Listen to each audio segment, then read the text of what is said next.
মাতৃ সামনে বিসমিল্লাহির রহমানির রহিম। প্রিয় সাংবাদিক ভাইয়েরা, আসসালামু আলাইকুম। আদাব, শুভেচ্ছা নিবেন। আমি মোহাম্মদ মিজানুর রহমান মিলন, বাংলাদেশ জাতীয়তাবাদী দল বিএনপি দিনাজপুর জেলা বিরল উপজেলা শাখা সাংগঠনিক সম্পাদক। আমি একজন আইন শৃঙ্খলা মান্যকারী ব্যক্তি হইতেছি। আমার প্রতিবেশী, আমার ডান পাশে বসা মোহাম্মদ ওহাব আলী, এর নিকট পার্শ্ববর্তী গ্রাম রবিপুর গ্রামের মোহাম্মদ মাহবুব আলম ৬০,০০০ টাকা ধার গ্রহণ করেন এবং উক্ত টাকার প্রমাণস্বরূপ ৩০০ টাকার নন জুডিশিয়াল স্ট্যাম্পে একটি হ্যান্ডনোট লিখে দেন। হ্যান্ডনোটে প্রকাশ থাকে যে অর্থদাতার উক্ত টাকা প্রয়োজন হলে চাহিদা মাত্র গ্রহীতা দিতে বাধ্য থাকিবে। প্রিয় সাংবাদিক ভাইয়েরা, অথচ মাহবুব আলম টাকা পরিশোধ না করে এবং আজকাল করে সময় ক্ষেপণ করিতে থাকেন। উক্ত অবস্থায় পরিপ্রেক্ষিতে আমার গ্রামেরই ভাই ওহাব আলী আমাকে ঘটনার বিষয়ে জানান। আমি উক্ত ঘটনার কথা শুনে মোহাম্মদ মাহবুব আলমকে আমার টেলিফোনে, আমার মামলার এক নম্বর আসামি মোহাম্মদ মাহবুব আলমকে আমি আমার টেলিফোন দিয়ে ফোন করি। ফোন করে সে আমাকে গত 24/9/2024 তারিখে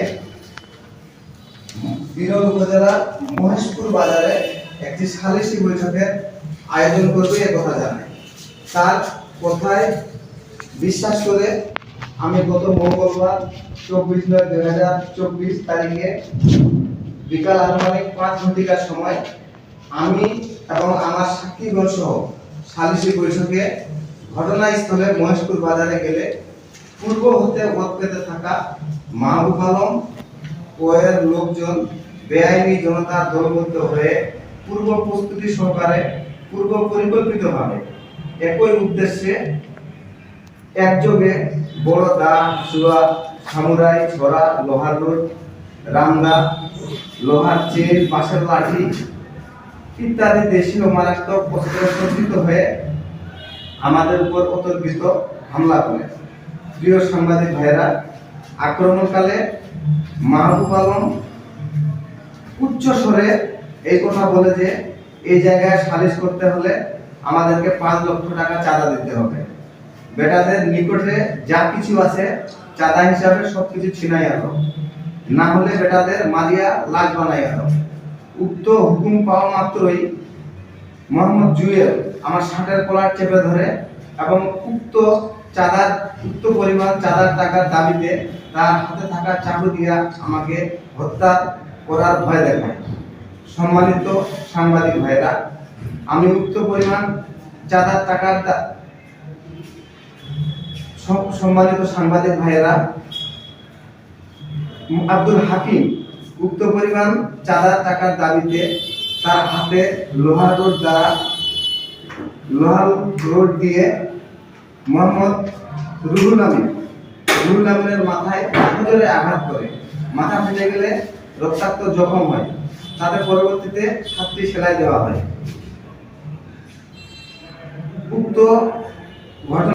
উক্ত পরিমাণ চাঁদার টাকার দাবিতে তার হাতে থাকা হাসুয়া দিয়া রুহুল আমিনের মাথায় সজোরে আঘাত করে। মোহাম্মদ কুদ্দুস উক্ত পরিমাণ টাকার চাঁদার দাবিতে আমাদের সাথে থাকা সাক্ষী রুহুল আমিনের একটি বাজাজ ডিসকভার 125 সিসি মোটরসাইকেলে পেট্রোল ঢালিয়া আগুন জ্বালাইয়া দেয়। উক্ত মোটরসাইকেলের রেজিস্ট্রেশন নম্বর দিনাজপুর হ 184957, যার আনুমানিক মূল্য প্রায় 1.5 লক্ষ টাকা।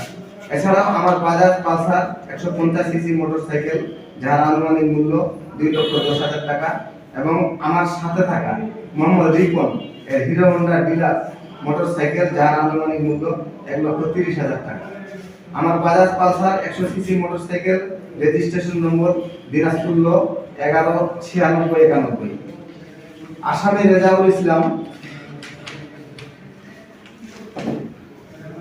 রেজাউল ইসলাম উক্ত পরিমাণ চাঁদার টাকার দাবিতে তার হাতে থাকা লোহার চেন দিয়া আমার শরীরের বিভিন্ন জায়গায় এলোপাতাড়ি ভাবে মারটান করিয়া ছিলাধুলা ও রক্তাক্ত জখম করে।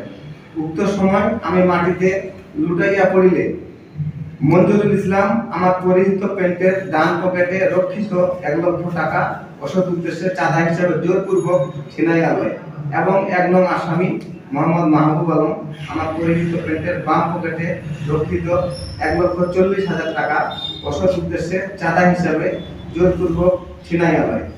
উল্লেখিত ব্যক্তিদ্বয় সহ অজ্ঞাতনামা ব্যক্তিরা আমাদের সকলকে ঘিরিয়া ফেলে এবং এলোপাতাড়ি ভাবে শরীরের বিভিন্ন জায়গায় কিল ঘুষি ও লাথি মারে। আমি সহ সকল ভিকটিমগণ চিৎকার চেঁচামেচি করিতে থাকিলে বদরুল ইসলাম বাদল, শফিকুল ইসলাম, লুৎফর রহমান বোন সহ বাজারে অবস্থানরত আশপাশের লোকজন আগাইয়া আসিলে আসামিগণ সুযোগ মতো আমাদেরকে একাকী পাইলে উক্ত পরিমাণ চাঁদার টাকা উদ্ধার করিবে এবং উক্ত বিষয় লইয়া বাড়াবাড়ি করিলে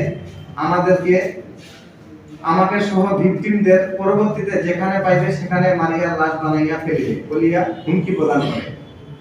আসামিগণ উক্তরূপ মাড্ডা এবং চাঁদাবাজি ঘটনা দেখিয়া বাজারের লোকজন সেনাবাহিনী, পুলিশ এবং ফায়ার সার্ভিসকে সংবাদ দিলে সেনাবাহিনী, পুলিশ ও ফায়ার সার্ভিস আসিয়া পরিস্থিতি শান্ত করে এবং আমাদের আসামিদের কবল হইতে রক্ষা করে। ফায়ার সার্ভিস বাহিনী আমাদের জ্বলন্ত মোটরসাইকেলের আগুন নিভাইয়া ফেলে। পরবর্তীতে মোহাম্মদ আক্কারুল, মোহাম্মদ মামুন এবং মোহাম্মদ রুবেল হোসেন প্রমাণ লোপাট করার উদ্দেশ্যে উক্ত পোড়া মোটরসাইকেলটি সুযোগ মতো লইয়া চলিয়া যায়। এমতাবস্থায় আসামিগণ আমাদেরকে এবং ভিকটিম সাক্ষীগণকে গুরুতর অবস্থায় অপরিচিত অটোবাইক যোগে গত 24/9/2024 তারিখে বিরলের উপজেলা স্বাস্থ্য কমপ্লেক্সে ভর্তি করিলে আমি সহ সকল ভিকটিমগণ সাক্ষীগণ উক্ত হাসপাতালে ভর্তিরত অবস্থায় চিকিৎসা গ্রহণ করি। বিরল থানায় গত 28/9/2024 তারিখে আসামিগণের বিরুদ্ধে মামলা দায়ের করিতে গেলে থানা কর্তৃপক্ষ আমাদের যাহা গ্রহণ করিতে অনীহা প্রকাশ করে এবং আমাদেরকে বিজ্ঞ আদালতে মামলা করার পরামর্শ দেয়। পুলিশ মামলা গ্রহণের অনীহা প্রকাশ করায় ও আমি শারীরিকভাবে অসুস্থ থাকায় এবং ভিকটিম সাক্ষীগণের সঙ্গে আলাপ আলোচনা করার সময় সময় ক্ষেপণ হওয়ায় বিজ্ঞ আদালতে মামলা করিতে অনিচ্ছাকৃত কিছুটা বিলম্ব হয়। ন্যায় বিচারের স্বার্থে প্রকৃত ঘটনা সংবাদ মাধ্যমে তুলে ধরে অত্যন্ত উগ্র, রুক্ষ, সন্ত্রাসী, চাঁদাবাজ, দাঙ্গাকারী, ধনলোভী, ষড়যন্ত্রকারী, ক্ষমতালোভী, আইন শৃঙ্খলা অমান্যকারী ব্যক্তিদেরকে গ্রেপ্তারপূর্বক বিচারের সোপর্দ করিয়া ও চাঁদা হিসেবে ছিনিয়া লওয়া উল্লেখিত পরিমাণ নগদ টাকা উদ্ধার এবং অন্য সংশ্লিষ্ট প্রশাসনের আপনাদের মাধ্যমে আশু পুস্তকের পাওনা